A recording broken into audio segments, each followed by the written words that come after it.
Thank you.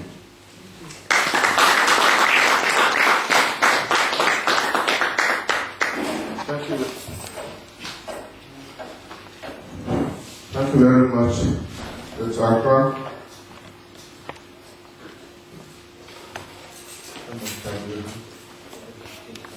We have 25 minutes, so we can take the first round of 5 questions.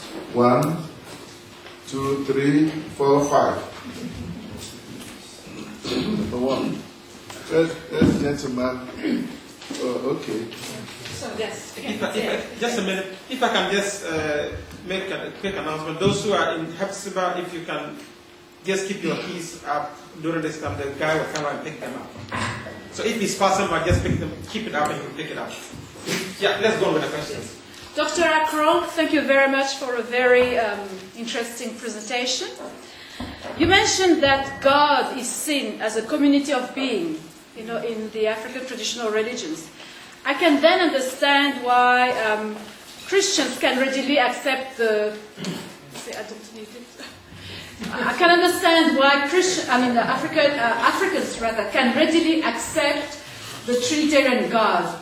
But why is it that the Africans are very keen to accept the strongly Unitarian God of Islam? Why is it that the doctrine of Tawhid has found a positive response among Muslims, among Africans? Thank you. Number 2.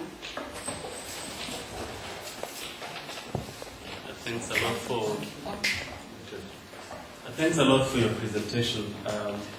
Talking about ATR, you talked so much about religion, African traditional religion. There is a debate now on whether it is religion or religions, and could you kindly comment on that? Number 3.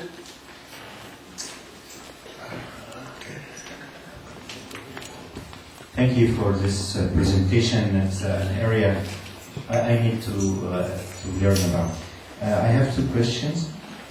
First, I was attending a conference in Uganda a few months ago, and the question came out. It was about Christian-Muslim dialogue, and the question came, what about Christian dialogue with African traditional religions? And also Muslim dialogue with African tradition religion. Could it be 3 parts dialogue, or it should be Christian-Muslim dialogue? Second thing, I heard that nowadays in Africa, although Christians or Muslims, there are Christians or Muslims from outside, but from inside, they are keeping their African tradition religion. Is this right? Yes, my question is closely related with his last question, especially on the question of libation and many other practices which actually possibly distinguishes many African Christians from others. And the question is whether this is acceptable in the light of biblical orthodoxy.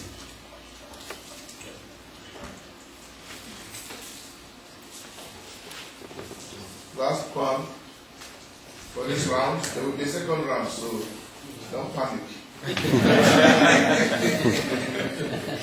My question.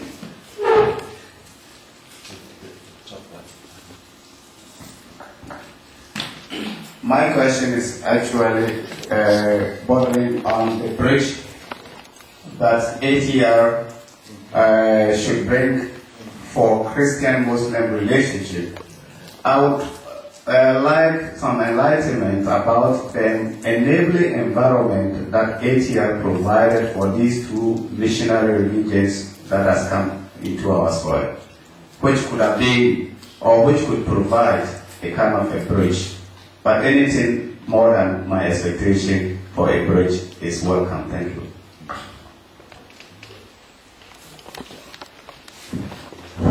Dr. Akrong, deal with these 5 questions first. Okay.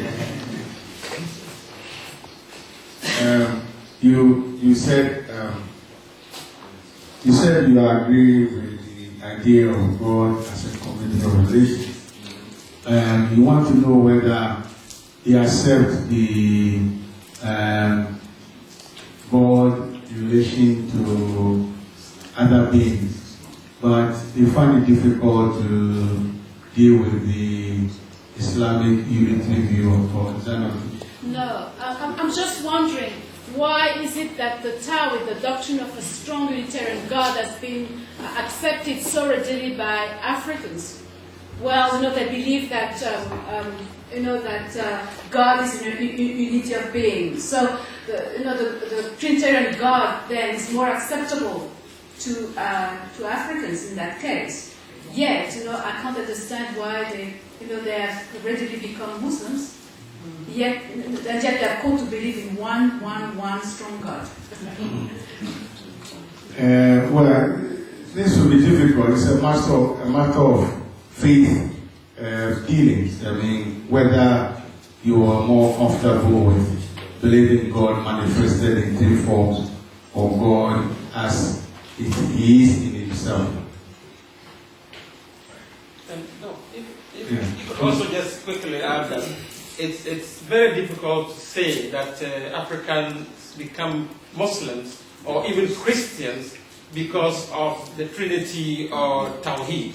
Yeah, there are other factors in the that. conversion of Africans to any of these two religions. Yeah. But So, I just wanted to understand and look at what role does that their understanding of God play in their either acceptance of Christianity or acceptance of Islam.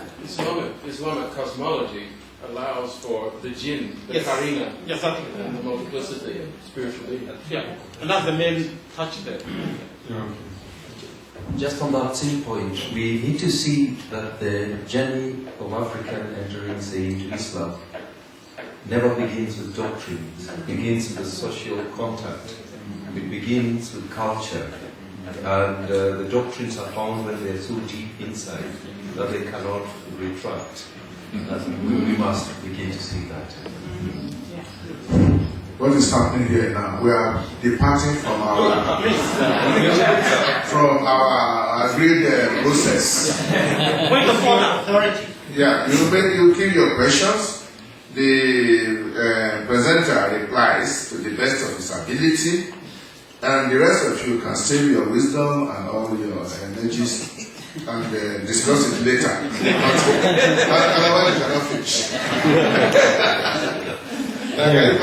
Yes.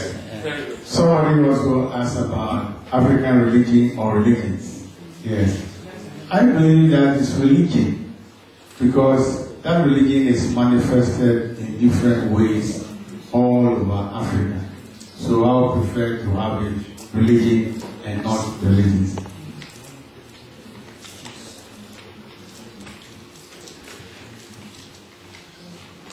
Yeah, somebody also asked about dialogue with Christian missions. Dialogue between African tradition, religion, and Christian or Muslim. I'm not quite sure whether I understand. I heard that now we have a Christian-Muslim dialogue, and it's between two religions. And there is African tradition, religion, and there are followers of this religion. So is there any dialogue program between this religion, African tradition religion, and Christianity or Islam? Okay. Yeah, I don't think there is a specific program, but the assumption which the Muslim carry, the assumption which the Christian carry, includes these traditional religions. And my second question is about if the African Christians or Muslims, there are Christians or Muslims from outside, but from inside, are they still keeping their own traditional religion? Oh yes, yeah. I mean, what I want to tell is that traditional religion is part of us.